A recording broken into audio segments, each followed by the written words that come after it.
સદગુરુ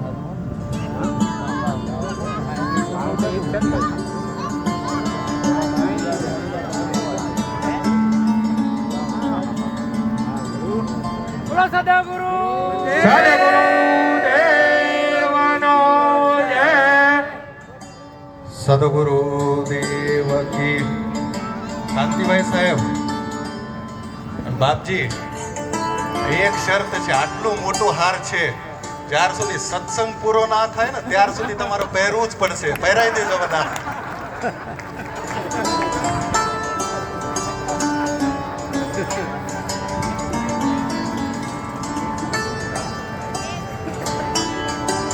ખૂબ ખૂબ ધન્યવાદ તુલસીદાસજી સાહેબને. કોટી કોટી વંદન. હવે વડિયાવીરથી મહામંડલેશ્વર